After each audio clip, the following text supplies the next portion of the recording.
Sehat bersama Biofitologi dan damai bersama Dama TV.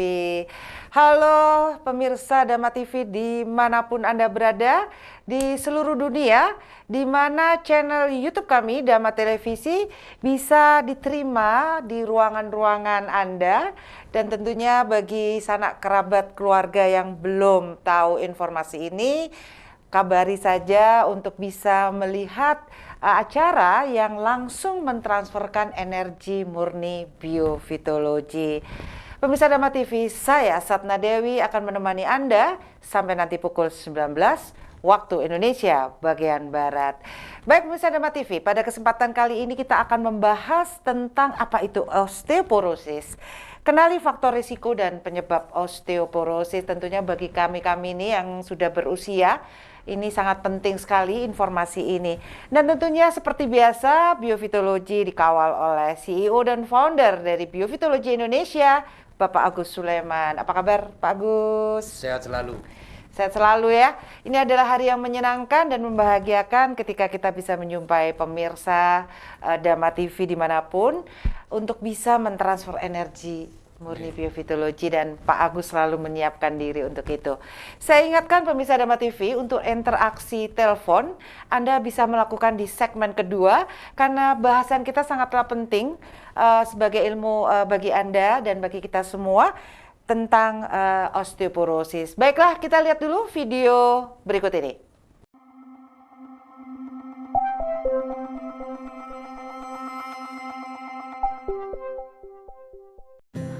Halo sahabat sehat, pada kesempatan kali ini kita akan mempelajari tentang penyakit osteoporosis.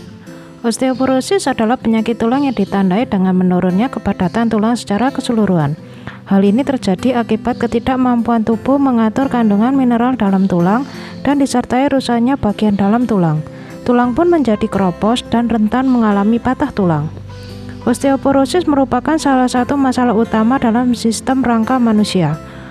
Osteoporosis seringkali tidak menimbulkan gejala apapun. Kondisi ini biasanya baru diketahui saat seseorang mengalami cedera yang menyebabkan patah tulang.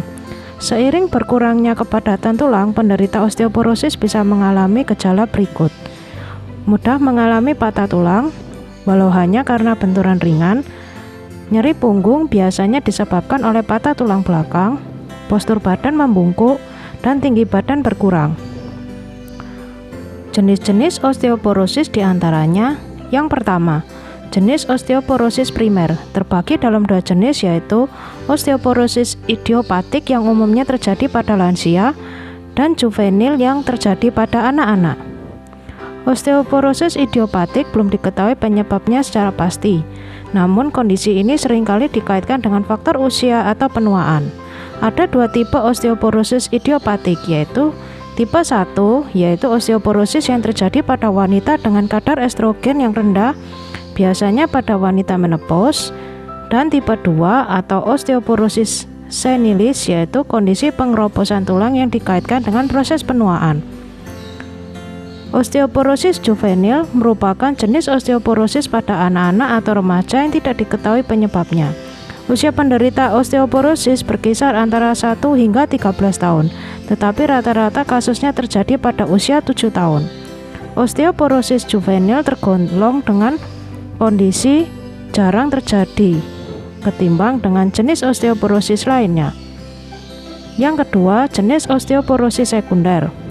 Kerapuhan tulang yang terjadi pada osteoporosis sekunder ini disebabkan oleh adanya faktor lain, baik itu penyakit atau konsumsi obat-obatan tertentu. Osteoporosis disebabkan oleh menurunnya kemampuan tubuh untuk meregenerasi tulang. Hal ini berdampak pada berkurangnya kepadatan tulang. Penurunan kemampuan regenerasi ini biasanya dimulai saat seseorang memasuki usia 35 tahun. Selain faktor usia, berikut adalah beberapa faktor lain yang bisa meningkatkan risiko terjadinya osteoporosis, yaitu berjenis kelamin wanita terutama setelah menopause, memiliki keluarga dengan riwayat osteoporosis, mengalami kekurangan vitamin D dan kalsium, mengalami gangguan hormonal dan penyakit tertentu seperti penyakit Crohn dan malabsorpsi, mengkonsumsi obat kortikosteroid dalam jangka waktu lama, mengalami kecanduan alkohol, dan merokok. Komplikasi osteoporosis yang utama adalah patah tulang. Kondisi ini umumnya terjadi pada tulang belakang atau pinggul. Fraktur tulang pinggul sering disebabkan oleh terjatuh. Patah tulang pinggul kerap berujung pada kecacatan. Komplikasi ini bahkan bisa meningkatkan risiko kematian pada 1 tahun pertama setelah kemunculan cedera. Pada beberapa kasus, patah tulang belakang juga bisa terjadi meski penderita tidak terjatuh. Penyusun tulang punggung dapat melemah hingga hancur. Akibatnya, pasien akan mengalami sakit tulang belakang, penurunan berat badan, dan postur bungkuk. Salah satu alat yang bisa digunakan untuk melakukan deteksi dini osteoporosis, di mana mampu mengukur densitas mineral tulang, baik tulang sentral maupun perifer dengan akurat adalah Bone Mineral Densitometry (DXA). BMD DXA juga telah ditetapkan WHO sebagai gold standard untuk diagnosa osteoporosis. BMD DXA ini memiliki kemampuan mendeteksi dini osteoporosis, menghitung kadar kalsium di dalam tubuh, dan memonitoring kemajuan pengobatan osteoporosis. Pada beberapa keadaan, osteoporosis sulit untuk dicegah. Namun, kita bisa mengurangi risiko terkena osteoporosis dengan berhenti merokok, tidak mengkonsumsi minuman beralkohol, melakukan pemeriksaan berkala jika sudah menopause, berolahraga secara teratur, dan mengkonsumsi makanan yang kaya akan vitamin D dan kalsium.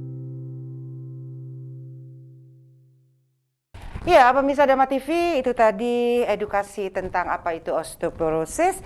Dan tentunya saya juga belajar nih tentang osteoporosis. Ternyata anak-anak juga loh bisa terjadi osteoporosis ya Pak Agus, tapi walaupun mungkin jarang ya. Oke, baik Pak Agus, apakah sebenarnya osteoporosis itu Pak Agus? Pengkeroposan tulang.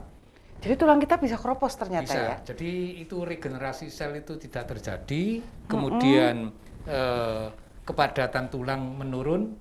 Biasanya itu terjadi pada perempuan, tapi tidak ada kemungkinan, tidak tutup kemungkinan untuk yang laki juga. Jadi pada umumnya perempuan itu yang menjelang menopause itu kekurangan hormon estrogen itu bisa menyebabkan penurunan kepadatan tulang, karena yang mengatur hormon estrogen yang mengatur penyerapan kalsium ke tulang. Oh, hormon itu ya. Saya dengar-dengar katanya kalau banyak anak lebih rentan untuk osteoporosis. Apa betul itu, Pak? Belum tentu. Oh, belum tentu juga ya? Belum tentu juga. Oke. Tapi pada umumnya sang ibu itu kalau mengandung memangnya kalsium tulang itu yang diserap oleh si baby. Bayi ya. Jadi kalau banyak anak ya biasanya bisa kemungkinannya bisa terjadi seperti itu. Duh, ibu-ibu ini ternyata luar biasa ya. Tergantung dari aktivitas olahraganya, asupan gizi maupun olahraga dan yang menunjang penyerapan kalsium dalam tulang. Oke, sebenarnya yang menyebabkan terjadinya itu tadi ya Pak? Ketidakmampuan tubuh untuk menyerap kalsium dalam tulang. Ketidakmampuan tubuh untuk menyerap kalsium di dalam tulang. Ke dalam tulang untuk membentuk supaya padat itu ya, tadi padat, ya. Ya. Oke, ciri-ciri apa yang dapat terlihat Pak? Biasanya Pak? Biasanya nyeri-nyeri tulang. Oke, saya harus melihat nyeri tulang, mari gitu nyeri punggung. Oke, saya ngecek juga nih. Ngecek diri saya sendiri. Oh, nyeri tulang, nyeri punggung. Iya. Kemudian bagian sendi-sendi itu sulit digerakkan. Kaku gitu Pak ya? Kaku gitu. Oke, waduh. Ini kita mesti tes diri sendiri juga ya. Saya lihat ada orang tua yang sampai bungkuk gitu tuh kenapa Pak? Apakah itu caranya? Itu juga. Oh, itu juga ya? Itu juga. Jadi osteoporosis itu kalau sampai ada segmen bagian ruas tulang belakang itu ada yang hancur, itu juga bisa pemendek. Oh gitu ya, mengkeret. Jadi makanya orang itu mengkeret itu beneran, lebih pendek ya? Itu beneran. Tapi memang dari usia saya muda sampai sekarang ada turunnya sih Pak, tingginya nggak seperti dulu. Apa tuh osteoporosis? Belum tentu. Oh belum tentu ya Pak? Belum tentu. Tapi yang tahu ya dicek itu. Oh pakai tadi ya? Oke. sebenarnya pada usia berapa seseorang itu rentan terhadap ospek? Sebetulnya 40 tahun sampai 60 tahun ke atas. Kita ini ya, kita. Yes. Oke, udah itu rentan ya Pak ya.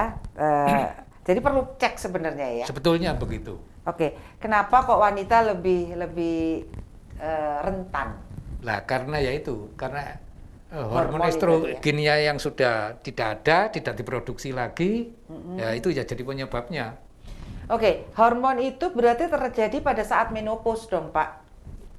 Menghilangnya hormon itu iya. Di usia-usia 50 ya, tapi memang harus dimulai dari usia 40 ya. Tapi makanya untuk mempertahankan hormon estrogen itu tetap paling enggak ada lah, itu harus olahraga, makan teratur, kemudian sinar matahari, kemudian makan yang banyak makanan yang mengandung vitamin D. Caring itu ya, makan Kalsium, bener, ya. olahraga ya. Oke, kita break dulu. Pemirsa Dama TV, kita akan break sejenak dan tentunya Anda bisa melakukan interaksi di segmen berikutnya. Jangan kemana-mana, kita akan ketemu setelah yang satu ini.